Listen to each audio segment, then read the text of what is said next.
हमने बात की केमिकल बॉन्ड क्या होता है, क्यों बनता है और कैसे बनता है। अब कैसे में हमने दो तरीके बताए, by transfer of electron, by sharing of electron. तो ट्रांसफर ऑफ इलेक्ट्रॉन जो है आयनिक बॉन्ड जिसमें बनता है उसके बारे में हम आगे बात करेंगे। अभी हम बात करते हैं कोवेलेंट बॉन्ड के बारे में।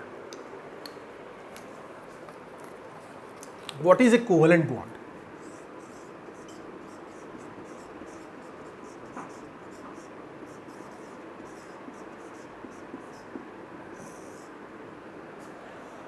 The bond formed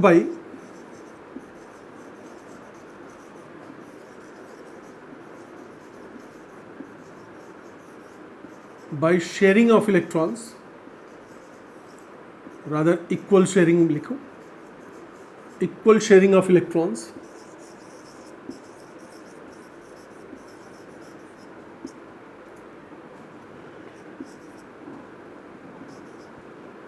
is called a covalent bond.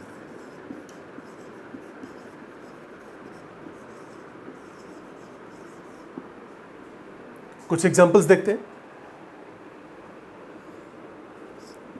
Hydrogen दो एटम्स हैं, दोनों के पास वैलेंस शेल में एक एक इलेक्ट्रॉन है, दोनों एक एक इलेक्ट्रॉन की शेयरिंग करके सिंगल बॉन्ड का फॉर्मेशन करेंगे, तो ये एक कोवेलेंट बॉन्ड हुआ। ऑक्सीजन एटम के वैलेंस शेल में 6 इलेक्ट्रॉन्स होते हैं, O2 मॉलिक्यूल के फॉर्मेशन को हम ले रहे हैं।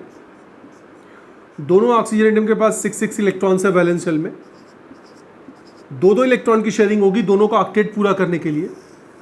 तो 2 इलेक्ट्रॉन इसने दिया, 2 इलेक्ट्रॉन इसने दिया, तो ऑक्सीजन ऑक्सीजन डबल बॉन्ड बना। नाइट्रोजन एटम के पास वैलेंस शेल में 5 इलेक्ट्रॉन्स है, दोनों नाइट्रोजन के पास N2 मॉलिक्यूल का फॉर्मेशन हम कंसीडर कर रहे हैं,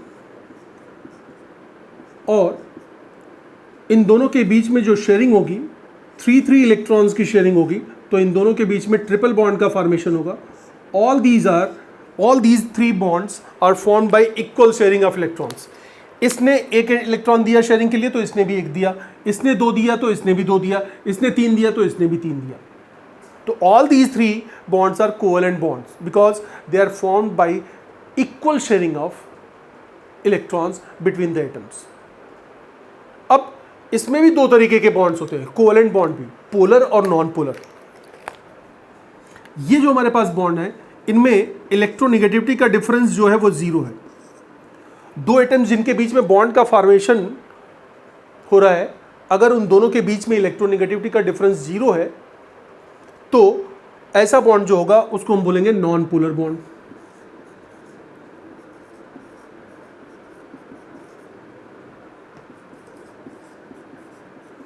ये सारे के सारे नॉन पोलर बॉन्ड हो गए, क्योंकि दोनों हाइड्रोजन की इलेक्ट्रोनेगेटिविटी बराबर है, दोनों ऑक्सीजन की इलेक्ट्रोनेगेटिविटी बराबर है, दोनों नाइट्रोजन की इलेक्ट्रोनेगेटिविटी बराबर है।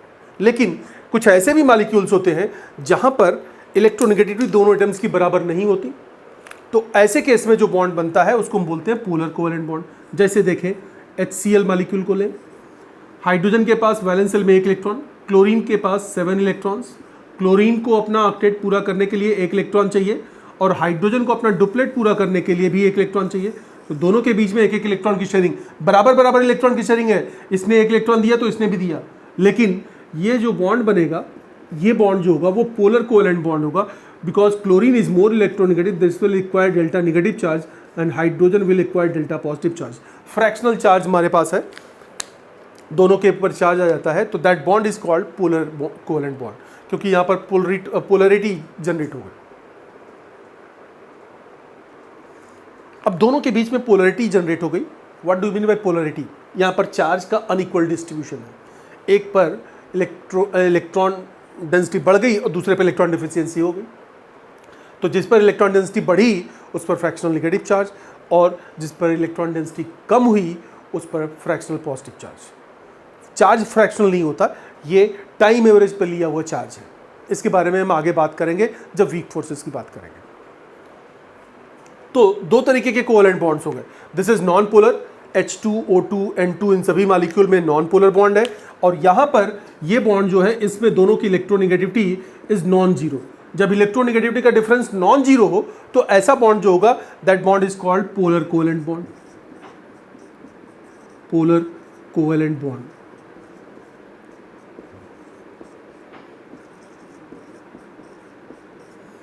तो HCl मॉलिक्यूल में पोलर कोवेलेंट बॉन्ड का फॉर्मेशन होगा। अब आगे बात करते हैं थोड़ी।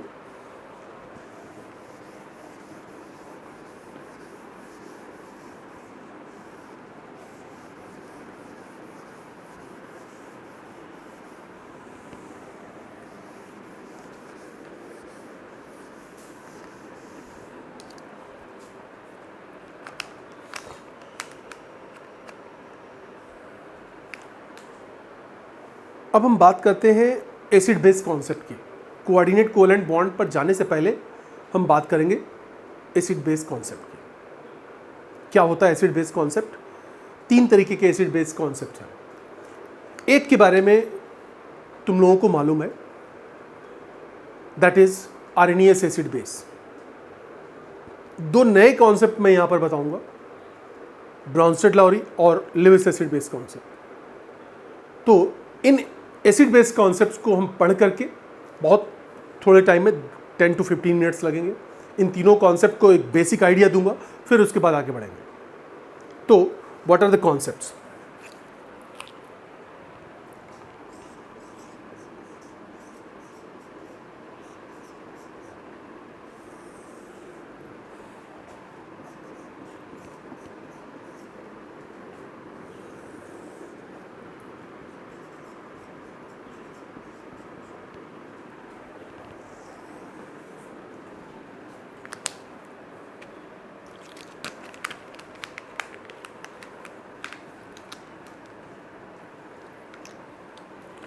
पहला कॉन्सेप्ट है आर्हेनियस कॉन्सेप्ट।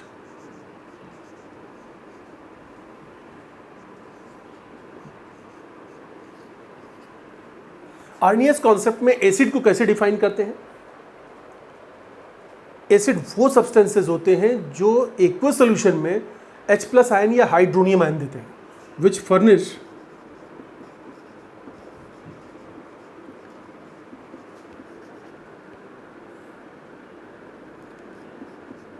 H3O+ या हम उसको सिंपली H+ आयन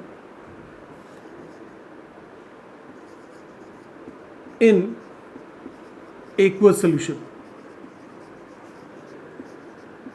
इनको हम बोलते हैं एसिड्स।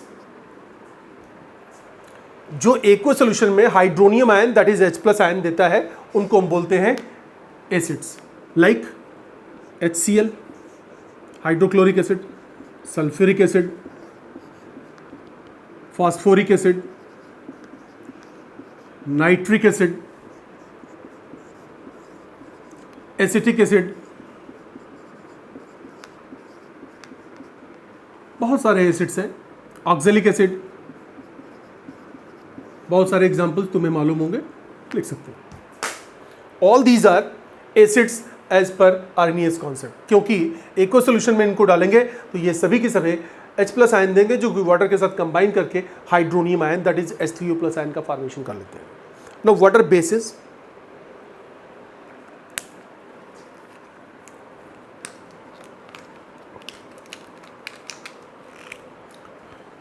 which furnish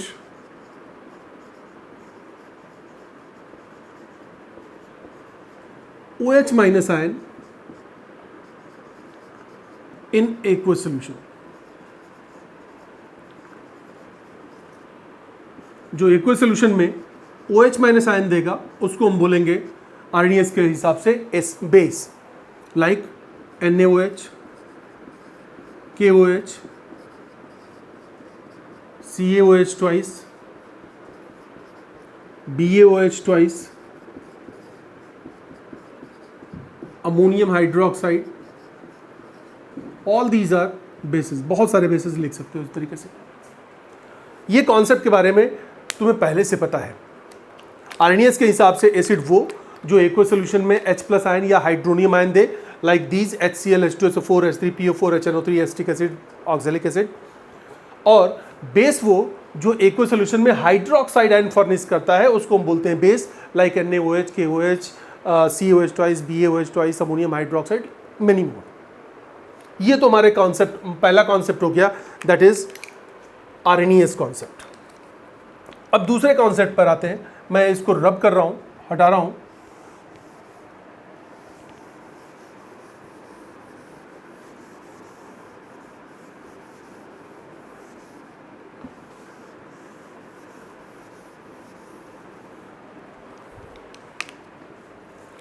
दूसरा concept is Lewis concept. Lewis acid base concept. इसके हिसाब से एसिड क्या है? विच accept electron pair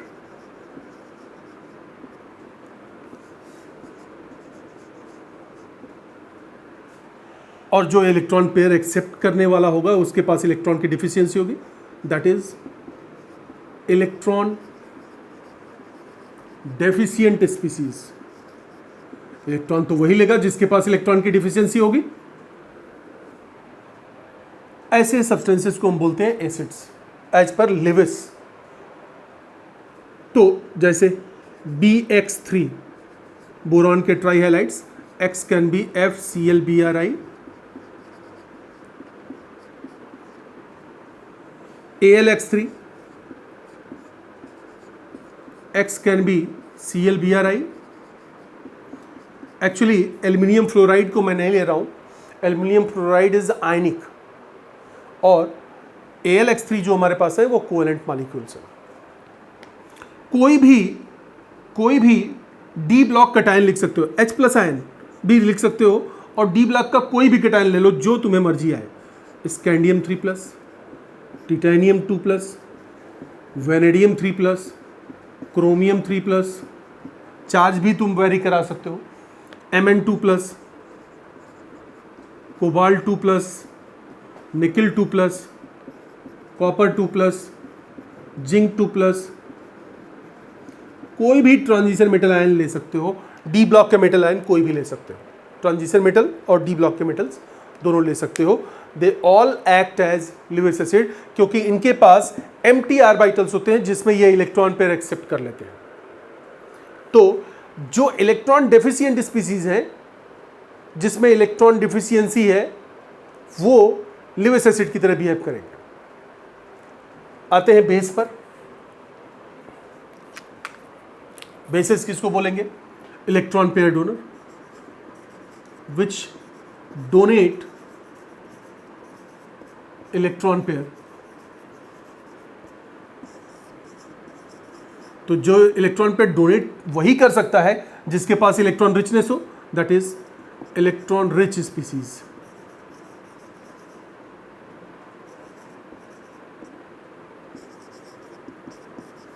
like ammonia, amines,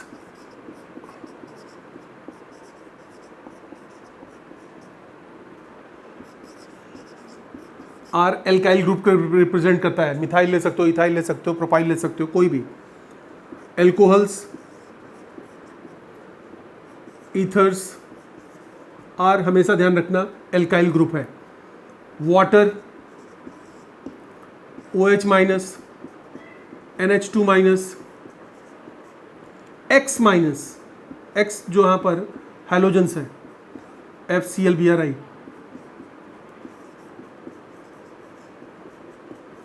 ये सारे यहाँ पर तुम ले सकते हो। All these are Lewis bases. Lewis bases क्या हो गए? जो इलेक्ट्रॉन रिच स्पीसीज हैं जो दूसरे को इलेक्ट्रॉन पेयर दे सकते हैं। लिविस एसिड्स क्या है? जो इलेक्ट्रॉन दूसरे से ले सकते हैं। लेने वाले के पास एम्प्टी ऑर्बिटल होना जरूरी है। खाली ऑर्बिटल होगा तभी तो वो इलेक्ट्रॉन पेयर लेगा। पेयर मतलब 2 इलेक्ट्रॉन।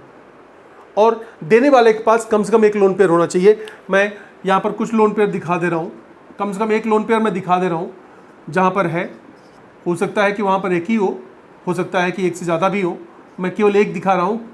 शो करने का मतलब यही है कि इनके पास लोन पेयर है, they are able to donate.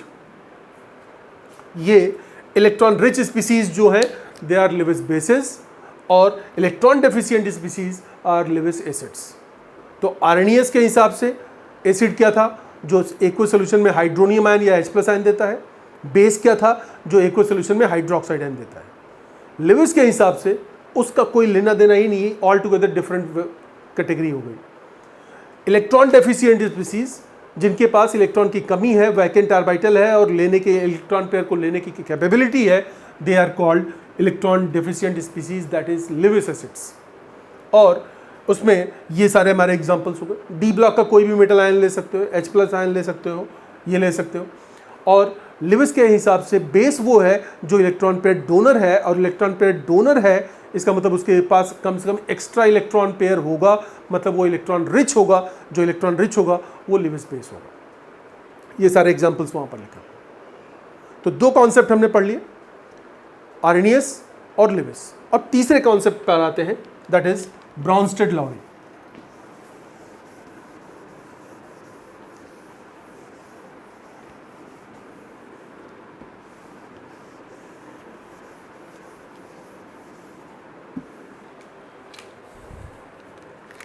Third concept is Bronsted-Lowry। इसमें एसिड वो which furnish प्रोटॉन, प्रोटॉन को हम H+ आयन भी बोलते हैं। क्यों? सोच के देखो, हाइड्रोजन एटम है, इसके न्यूक्लियस में एक प्रोटॉन है और यहां पर इलेक्ट्रॉन है। अगर हमने ये इलेक्ट्रॉन निकाल दिया तो क्या बचा? केवल न्यूक्लियस, और उस न्यूक्लियस में क्या है? केवल एक प्रोटॉन। तो H+ आयन को हम प्रोटॉन भी बोलते हैं। तो which furnish proton, that is H+ ion, are called acids. और प्रोटॉन एक्सेप्टर, प्रोटॉन मतलब H+ आयन, जो प्रोटॉन दे, H+ दे, उसको हम ब्राउनस्टेड-लाउरी के हिसाब से एसिड बोलेंगे, और जो H+ ले उसको हम ब्राउनस्टेड-लाउरी के हिसाब से बेस बोलेंगे। थोड़ा ये वाला जो है वो आर्रेनियस से मैच करता हुआ है। आर्रेनियस में भी था कि एक को सोल्यूशन में H+ आयन देते हैं, ये भी H+ आयन दे रहे हैं, लेकिन बेस डिफरेंट है। आर्रेनियस में था कि वो OH- देते हैं एक को सोल्यूशन में, ये क्या कर रहे हैं? H+ आयन एक्सेप्ट करते हैं। कुछ एग्जांपल्स लिखते हैं, HCl या HX लिख लो। X जो है FCl-Bri, HNO3, H2SO4। बड़ा इंटरेस्टिंग अब एग्जांपल लिख रहा हूं, HSO4-, H3PO4, H2PO4- और HPO4-2-,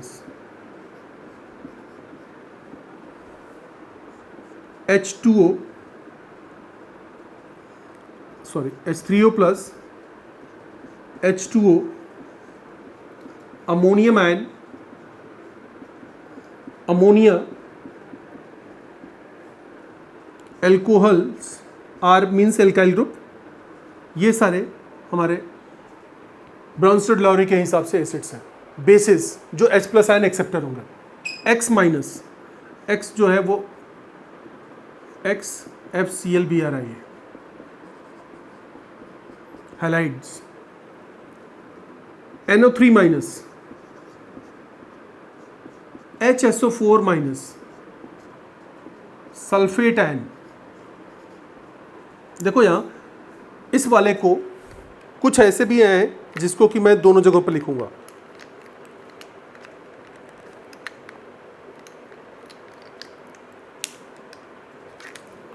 देखो इसको मैं दोनों जगह पर लिख रहा हूं, क्यों आगे एक्सप्लेन करूंगा, इसको भी आगे एक्सप्लेन करूंगा।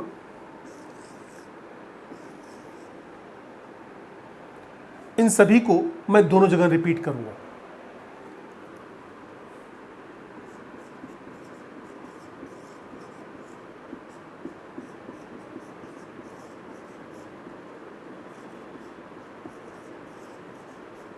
Phosphate ion, water, ammonia, RO-, ये सारे के सारे ब्राउनस्टेड-लाउरी के हिसाब से बेस हो गए। अब इसमें जो रिपीट हो रहे हैं उसको देख लो जरा। ये रिपीट हो रहा है, ये रिपीट हो रहा है, ये रिपीट हो रहा है, ये रिपीट हो रहा है। जो सर्किल्ड हैं वो दोनों में लिखे हुए हैं। क्यों, कैसे, मैं इसको अब थोड़ा इलेबोरेट करता हूँ। मुझे इलेबोरेट करने के लिए ये बोर्ड को क्लीन करना पड़ेगा, तो मैं बोर्ड से ये हटा रहा हूँ। तो अब वीडियो पॉज करके इसको नोट कर लेना, फिर उसके बाद आगे बढ़ना।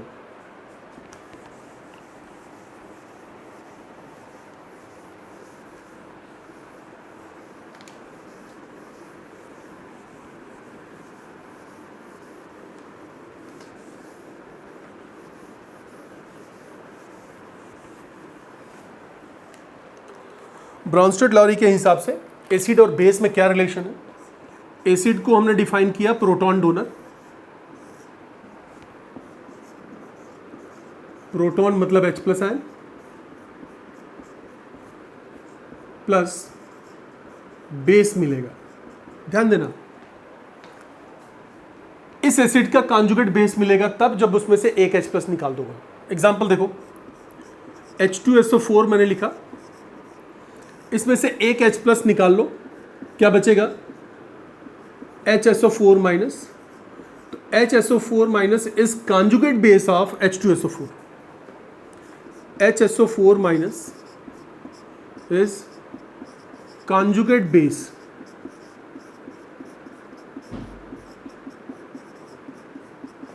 Of sulphuric acid. ठीक, उल्टा भी बोल सकते हैं, H2SO4 is conjugate acid of HSO4 minus. इसका कॉन्जुगेट बेस ये, इसका कॉन्जुगेट एसिड ये। अगला एग्जांपल लेते हैं, इसी HSO4 माइनस में से अब एक HSO4 माइनस एक H प्लस निकालें, we will get sulphate ion. तो sulphate ion is conjugate base of this. Sulphate ion is conjugate base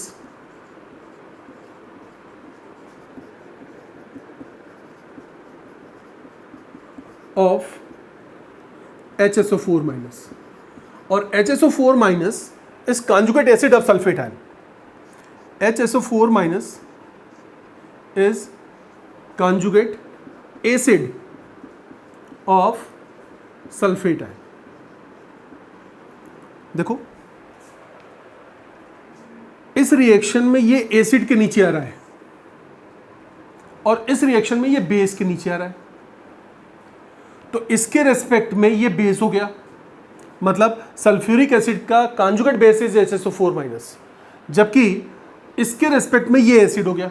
वही HSO4 माइनस ऊपर वाले रिएक्शन में conjugate base of sulphuric acid है, लेकिन नीचे वाले रिएक्शन में conjugate acid of sulphate ion है।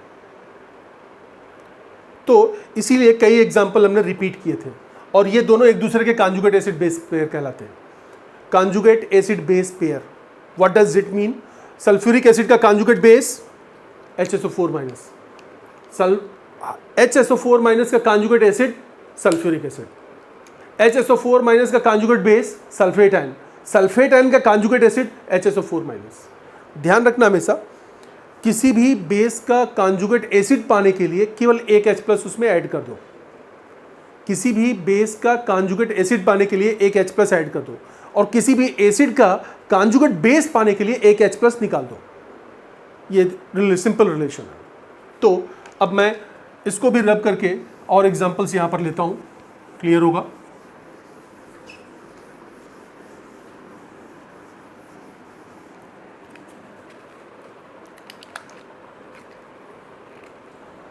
मैं लिखता हूं H3PO4, प्रोटॉन निकाल लो एक H प्लस, तो हमारे पास जो बेस बचा वो हो गया H2PO4 माइनस। H2PO4 माइनस में से एक और H प्लस निकाल लो, you will get HPO4 minus 2, और HPO4 2 माइनस से एक और H प्लस निकाल लो, you will get PO4 3 minus. तो कोई भी एसिड बेस पेयर बनाने के लिए कॉन्जुगेट एसिड बनाना है, एक H प्लस जोड़ दो, कॉन्जुगेट बेस बनाना है, एक H+ निकाल दो, केवल एक H+ के ही एक्सचेंज होना है, ध्यान रहे। तो ये तीसरा कॉन्सेप्ट था ब्राउनस्टेड-लाउरी कॉन्सेप्ट। तो 3 कॉन्सेप्ट हमने पढ़े एसिड बेस के। नंबर 1 आर्हेनियस कॉन्सेप्ट, जिसमें हमने बात की कि एसिड वो सब्सटेंसेस जो एक्वा सोल्यूशन में hydronium ion that is H+ ion देते हैं, और बेस वो जो एक्वा सोल्यूशन में हाइड्रोक्साइड आयन देते हैं। लेविस एसिड बेस कॉन्सेप्ट में हमने पढ़ा एसिड वो जो इलेक्ट्रॉन पेयर एक्सेप्टर हो, मतलब इलेक्ट्रॉन डेफिशिएंट हो, इलेक्ट्रॉन की डिफिशियंसी होगी तभी इलेक्ट्रॉन पेयर लेगा, और इलेक्ट्रॉन पेयर लेने के लिए उसके पास एम्प्टी ऑर्बिटल होने चाहिए। तो लेविस एसिड्स जो हो गए वो इलेक्ट्रॉन पेयर एक्सेप्टर हो गए। हमने बताया कि H+ आयन और जितने भी डी ब्लॉक के मेटल आयन्स हैं वो सारे ले सकते हो उस कैटेगरी में। बोरान के हैलाइड्स ले सकते हो, एल्यूमिनियम के हैलाइड्स ले सकते हो, they are examples of Lewis acids. Lewis bases में इलेक्ट्रॉन पेयर डोनर, जिनके पास इलेक्ट्रॉन पेयर है वही दे सकता है, तो वो इलेक्ट्रॉन रिच स्पीसीज होंगे, तो इलेक्ट्रॉन पेयर डोनर की तरह काम करेंगे, मतलब लेविस बेस की तरह काम करेंगे। ब्राउनस्टेड-लाउरी एसिड बेस में हमने बताया proton donor is acid and proton acceptor is base, और प्रोटॉन मतलब H+ आयन। तो बहुत सिंपल से हमारे पास ये 3 एसिड बेस कॉन्सेप्ट था जिसको हम बहुत फ्रिक्वेंटली यूज़ करेंगे। इसलिए मैं आगे बढ़ने से पहले, कोऑर्डिनेट कोवैलेंट बॉन्ड बढ़ाने से पहले इस कॉन्सेप्ट को मैंने डिस्कस किया।